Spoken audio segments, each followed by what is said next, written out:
5-6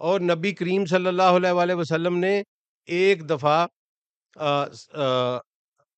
دیکھا کہ ایک نوجوان 16-17 سال کا ایک نوجوان دبلا پتلا سا تلوار اب ننگی تلوار ہاتھ میں لیے مکہ کی گلی میں نبی صلی اللہ علیہ وسلم کے گھر کی طرف بھاگتا ہوا چلا آ رہا ہے. تو قریب آنے میں پتہ چلا کہ وہ سیدنا زبیر تھے. اس وقت ان کی عمر 15-16-17 سال تھی. تو نبی صلی اللہ علیہ وسلم نے پوچھا خیریت ہے؟ تو فرمایا یا رسول اللہ مجھے پتہ چلا ہے کہ کسی نے آپ کے ساتھ بدتمیزی کی ہے تو میں تلوار ننگی لے کے اس کا کام تمام کرنے آیا ہوں. تو نبی صلی اللہ علیہ وسلم مسکرائے، ان کو پیار کیا اور کہا کہ ایسی کوئی بات نہیں. یہاں سے یہ پہلا ہتھیار تھا جو اسلام کی حفاظت، رسالت مآب صلی اللہ علیہ وآلہ وسلم کی حفاظت کے لیے جو تلوار سب سے پہلے نیام سے باہر نکلی وہ سیدنا زبیر کی تلوار تھی. اس کے علاوہ سیدنا زبیر نے ہجرت کی نبی صلی اللہ علیہ وآلہ وسلم کے ساتھ، غزوہ بدر میں شامل ہوئے، غزوہ احد میں شامل ہوئے، غزوہ خندق میں شامل ہوئے،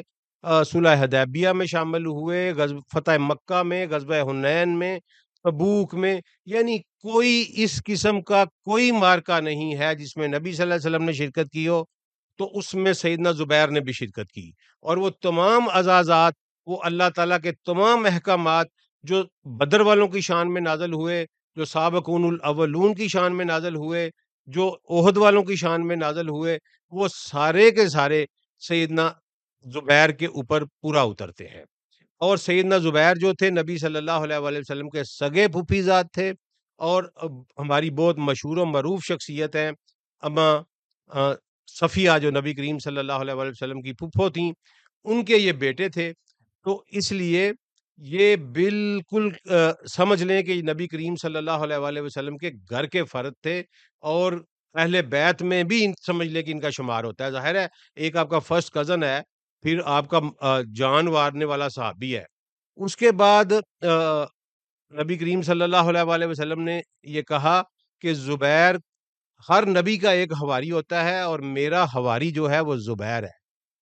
یہ صحابہ میں سے کسی اور کو یہ شان نصیب نہیں ہوئی. سیدنا زبیر کو نبی کریم صلی اللہ علیہ وآلہ وسلم نے اپنا حواری کہا دنیا اور جنت میں اور آخرت میں. اچھا، اس کے بعد سیدنا زبیر جو ہیں یہ اتنے مٹے ہوئے شخص تھے کہ جب اسلام کو عروج آیا، سیدنا ابوبکر صدیق کا دور، سیدنا عمر فاروق کا دور، سیدنا عثمان کا دور، تو یہ اس وقت بھی یہ جہاد میں شرکت کرتے رہے. یہ شام میں یرموک کی لڑائی میں بھی یہ موجود تھے، اور تمام شام کے جو مارکہ ہوئے ان میں یہ موجود تھے، لیکن انہوں نے کبھی زندگی میں کوئی سرکاری عہدہ نہیں لیا. کسی بندے کے درویش ہونے کا اس سے بڑا اور کیا ثبوت ہو سکتا ہے؟ کسی بندے کے بے لوث ہونے کا، کہ اس کو اپرچونٹی بھی ملی ہو، سمجھ لیں کہ وہ ایک الیٹ گروپ جو اسلام میں تھا اس سے بھی تعلق رکھتا ہو، اس کی نبی کریم صلی اللہ علیہ وآلہ وسلم سے بڑی قریبی رشتہ داری بھی ہو، اور اس نبی کریم صلی اللہ علیہ وسلم اس کو چاہت بھی کرتے ہوں، اس کو پسند بھی کرتے ہوں، لیکن اس کے باوجود وہ کوئی اگر عہدہ نہ لے تو وہ بندہ عظیم ہے، اس کی عظمت کو سلام کرنے کو دل کرتا ہے. پھر وہ شام کی فتح کے بعد مصر کی فتح میں گئے، اور آپ یہ جان کر حیران ہوں گے کہ جو موجودہ قاہرہ جو ہے، کائرو جس کو کہتے ہیں، کیپٹل آف ایجپٹ جو ہے، اس کی ڈیزائننگ ساری کی ساری اربن پلاننگ سیدنا زبیر نے کی ہوئی ہے. یہ سیدنا زبیر نے بنایا ہوا ہے یہ شہر. تو یہ ایسے بزرگ ہیں جن کے بارے میں بات کرنے سے پہلے ہمیں بہت دفعہ سوچنا پڑے گا. اب آ جائیں سیدنا طلحہ کی طرف. سیدنا طلحہ اسی طرح پہلے 5-6 گروپ میں سے مسلمان، بلکہ سمجھ لیں کہ یہ تیسرے مسلمان ہیں. اما خدیجہ، مولا علی علیہ السلام، ابوبکر صدیق، اور پھر اس کے بعد سیدنا طلحہ بن عبید اللہ. اور طلحہ بن عبید اللہ کی خصوصیت یہ ہے کہ نبی کریم صلی اللہ علیہ وآلہ وسلم کی 4 سالیاں نبی کریم صلی اللہ علیہ وآلہ وسلم کی طلحہ بن عبید اللہ کی بیویاں تھیں. یہ آپ کو بہت کم پتہ چلے گا، لیکن سیدنا طلحہ بن عبید اللہ کا نبی کریم صلی اللہ علیہ وسلم سے اتنا مضبوط رشتہ ہے کہ اما عائشہ کی بہن ام کلثوم سیدنا طلحہ کی بیوی تھیں. اسی طرح ہماری اماں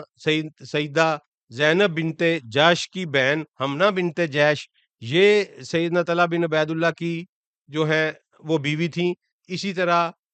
ام سلمہ کی بہن جو تھیں وہ بھی سیدنا طلحہ کی بیوی تھیں. اور ام حبیبہ کی بہن جو تھیں ابو سفیان کی دوسری بیٹی، وہ بھی سیدنا طلحہ کی بیوی تھیں۔ اب یہ دیکھ لیں کہ نبی کریم صلی اللہ علیہ وسلم کا کتنا کلوز رشتہ بنتا ہے کہ 4 بیویاں جو نبی کریم صلی اللہ علیہ وسلم کے گھر پر تھیں، ان چاروں کی بہنیں طلحہ بن عبید اللہ کے نکاح میں تھیں، اور انہی میں سے ان کی اولاد بھی ہوئی ہے۔ اس کے علاوہ سیدنا طلحہ بن عبید اللہ وہ واحد صحابی ہیں جن کو نبی کریم صلی اللہ علیہ وسلم نے مختلف خطابات سے نوازا ہوا ہے۔ ایک دفعہ انہیں طلحہ الجواد کہا، ایک دفعہ طلحہ الفیاض کہا، اس طرح مختلف القابات سے نوازا۔ اور سیدنا طلحہ بن عبید اللہ کی قربانی کا اندازہ آپ یہ لگائیں کہ جب غزوہ خندق میں مسلمانوں میں انتشار پیدا ہوا، لوگ ادھر ادھر بھاگ گئے، اور چند لوگ جو نبی کریم صلی اللہ علیہ وآلہ وسلم کے ساتھ رہ گئے، تو ان میں سیدنا طلحہ بن عبید اللہ تھے۔ اور سیدنا طلحہ بن عبید اللہ نے اپنے ننگے ہاتھ کے اوپر تیر روکے، وہ تیر جو نبی صلی اللہ علیہ وآلہ وسلم کے چہرہ مبارک کی طرف آتے تھے، تو سیدنا طلحہ بن عبید اللہ اپنی ننگی ہتھیلی آگے کر کے وہ جو تیر تھے وہ اپنے ہاتھ کے اوپر روکتے تھے، اور جس کی وجہ سے ان کا ایک ہاتھ جو ہے وہ ضائع ہو گیا مکمل طور پر، لیکن انہوں نے اپنے نبی صلی اللہ علیہ وآلہ وسلم پر گزند نہیں پہنچنے دی۔ تو اس دن اللہ کے رسول صلی اللہ علیہ وآلہ وسلم نے یہ فرمایا کہ اگر کسی نے چلتا پھرتا شہید دیکھنا ہے زمین کے اوپر، تو وہ طلحہ بن عبید اللہ کو دیکھ لے۔ تو یہ طلحہ بن عبید اللہ ایک تو عشرہ مبشرہ میں یہ دونوں صحابی شامل ہیں، اور دوسرے جو ہیں ان کی بہت عظمت ہے، اور عظمت کے ساتھ ساتھ ان کی اسلام کے لیے بہت ساری خدمات ہیں، اس لیے یہ بزرگ ہمارے لیے انتہائی قابل احترام ہے۔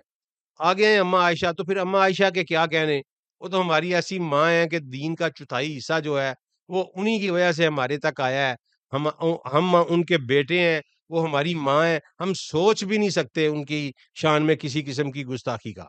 تو اب چلتے ہیں ان واقعات کی طرف، میں آپ کو ان ڈیٹیل بتاؤں گا کہ کون سے اسباب تھے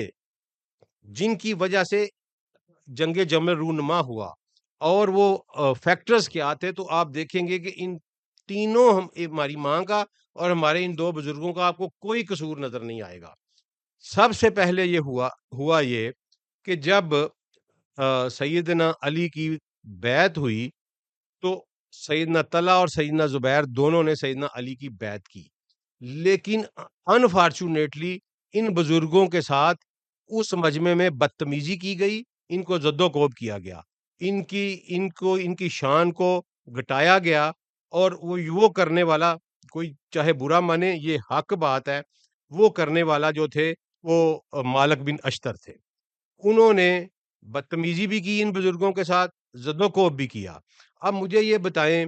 کہ ایک طرح یہ بزرگ ہیں، ان کی ایک شان ہے، یہ مسلمانوں کی جو الیٹ کلاس ہے اس میں ان کا شمار ہوتا ہے، اور اس کے علاوہ جب نبی کریم صلی اللہ علیہ وآلہ وسلم سے لے کر سیدنا عثمان کے شہید ہونے تک یہ حکومتی امور میں ان کا اہم عمل دخل ہے، اور یکلخت یہ واقعات آ جائے کہ ان کو اسی مدینے میں ان کے ساتھ گستاخی کی جائے، بد زبانی کی جائے، ان کو زد و کوب کیا جائے، تو ان پہ کیا گزری ہوگی۔ انہوں نے اس کوئی جتھا وہاں اکٹھا نہیں کیا، کوئی مخالفت نہیں کی، کیونکہ انہیں پتا تھا کہ علی کے علیہ الصلوۃ والسلام کے خلاف ہم نے نہیں لڑنا، تو انہوں نے خاموشی سے مکہ کی راہ لی۔ اب ہوا کیا؟ ہوا یہ کہ مولا علی علیہ السلام نے جو ہی خلافت کا منصب سنبھالا، تو انہوں نے جو اپنا پہلا خطبہ دیا نا، اس میں انہوں نے جو اپنی پالیسی اناؤنس کی، وہ یہ تھی کہ میں بیت المال کا ایک ایک پیسہ جو ہے جو لوٹا گیا ہے وہ میں ریکور کروں گا، اور بنو امیہ کے گورنر اور بنو امیہ کے عاملین جو تھے، وہ جو کچھ کر رہے تھے اس کی تفصیلات میں نے کچھ آپ کو بتا دی، باقی آگے بھی بتاؤں گا۔ تو یہاں تک مولا علی نے اپنے خطبے میں کہا کہ اگر کسی کی بیٹی کے یا بہن کے جہیز پہ بھی وہ پیسہ لگ گیا ہے تو میں وہ پیسہ بھی واپس لاؤں گا، اور میں ان سب سے ایک ایک پائی نکلواؤں گا۔ یعنی انہوں نے کڑے احتساب کا، اسٹرکٹ اکاؤنٹیبلٹی کا اعلان کیا۔ بنو امیہ کے گورنرز کو جب یہ پتا چلا کہ علی تو اس طرح کریں گے، تو انہیں پتا تھا کہ اب جو ہے ہماری خیر نہیں ہے، تو انہوں نے وہ سارے کے سارا سامان بیت المال لوٹے، اور لے کے تو مکہ کو انہوں نے اپنا مرکز بنایا۔ اس طرح عبداللہ بن عامر بصرے کے گورنر تھے، انہوں نے بیت المال کا سارا سونا چاندی اکٹھا کیا اور لے کے مکے چلے گئے۔ یعلا بن امیہ جو تھے وہ یمن کے سارا انہوں نے مال سونا چاندی اکٹھا کیا، لے کے مکے چلے گئے، اور مروان ابن الحکم نے مدینے کا بیت المال جو تھا مرکزی بیت المال اس کا سارا کچھ اکٹھا کیا اور لے کے مکے چلے گئے۔ اب یہاں آپ دیکھیں کہ میں سونا چاندی کیوں کہہ رہا ہوں، کیونکہ اس وقت کرنسی دینار اور درم تھے۔ دینار سونے کا ہوتا تھا، 4 ماشے کے قریب ایک دینار ہوتا تھا، اور درم چاندی کا ہوتا تھا۔ تو یہ سارا کچھ لے کے یہ چلے گئے مکہ، اور مکہ جا کے انہوں نے مختلف قبائل کے ساتھ مذاکرات کیے، اور یہ کہا کہ ہم نے عثمان رضی اللہ عنہ کو شہید کیا گیا ہے، ہم نے ان کا قصاص لینا ہے، تو آؤ ہمارے ساتھ جڑو۔ اب یہ اس وقت کوئی کمیونیکیشن کا تو دور نہیں تھا، قبائل جو تھے وہ دور دور رہتے تھے، انہوں نے اپنے میسنجرز وہاں تک بھجوائے اور ان قبائل کو مائل کیا اور ان کو مکہ میں اکٹھا کرنا شروع کر دیا۔ یہ ایک طرف مکہ میں بیٹھ کے تیاری کر رہے تھے، اما عائشہ وہاں حج پر گئی ہوئی تھیں، ان کو رستے میں پتہ، مکہ سے ابھی وہ نکلی ہی تھیں کہ ان کو پتہ چلا کہ سیدنا عثمان شہید ہو گئے ہیں، وہ واپس مکہ تشریف لے گئیں، اور طلحہ بن عبید اللہ اور سیدنا زبیر بن عوام کے ساتھ جو زد و کوب کیا گیا، ان کو مدینہ میں ان کی توہین کی گئی، تو وہ وہاں سے دل برداشتہ ہو کے مکہ چلے آئے۔ اب جب وہ مکہ آئے تو یہاں ایک اور بلا ان کا سامنا کر رہی تھی کہ بنو امیہ کے لوگ، وہ جو سردار وہاں جمع ہو چکے تھے، ان میں عبداللہ بن عامر تھے، ان میں یعلا بن امیہ تھے، اس میں مروان بن حکم تھا، اس میں سعید بن عاص تھا، تو یہ بڑے بڑے جو بنو امیہ کے سردار تھے، انہوں نے کہا کہ طلحہ اور زبیر کو کہا کہ آپ سیدنا عثمان کے قاتل ہیں، ہم تو آپ سے بدلہ لیں گے۔ اب مجھے یہ بتائیں کہ ان لوگوں کی ذرا نفسیات ان بزرگوں کی دیکھیں کہ ان کے اوپر کیا گزری ہوگی کہ مدینہ میں جہاں وہ معزز تھے وہاں ان کے ساتھ زیادتی کی گئی، اور جب وہ مکہ آئے تو وہاں ان کے اوپر قتل عثمان کا الزام لگایا گیا۔ تو ان بزرگوں نے کہا کہ نہیں، ہم نہیں قاتل بھائی، ہم کیسے قتل کر سکتے ہیں سیدنا عثمان کو؟ انہوں نے کہا کہ اگر تم قاتل نہیں ہو تو پھر چلو آگے لگو اور اس کا بدلہ لیتے ہیں۔ تو ان کے پاس کوئی چارہ نہیں تھا، لیکن میں ان کی بصیرت کو سلام پیش کرتا ہوں، انہیں پتا تھا کہ ہم نے علی کے ساتھ نہیں لڑنا، حالات ہمیں اس طرف گھیر لائے ہیں، تو انہوں نے بجائے مدینہ جانے کے اس سارے لشکر کا رخ جو ہے وہ بصرہ کی طرف موڑ دیا، کیونکہ انہیں پتا تھا کہ اگر مدینہ جائیں گے تو مولا علی علیہ الصلوۃ والسلام کے ساتھ ڈائریکٹ لڑائی ہوگی، اور اس میں کسی قسم کا کوئی شک و شبہ نہیں تھا کہ وہ مولا علی علیہ السلام کے خلاف لڑنا نہیں چاہتے تھے۔ آگے آنے والے حالات جو ہیں وہ آپ اس واقعے کو ثابت کریں گے۔ اما عائشہ صدیقہ کو انہوں نے